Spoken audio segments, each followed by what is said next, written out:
In today's digital world, web development skills are in high demand.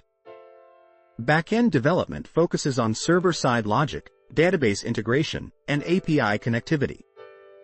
Python shines here with its simplicity and extensive libraries like Django and Flask. Java, known for its platform independence and strong security, is another solid choice. On the front end, developers create user interfaces and ensure responsive design for various devices. Combining Python for backend and Java for frontend can lead to robust, scalable applications. To master full-stack development, start with the basics of both languages, utilize relevant frameworks, and prioritize scalability. Ready to elevate those skills?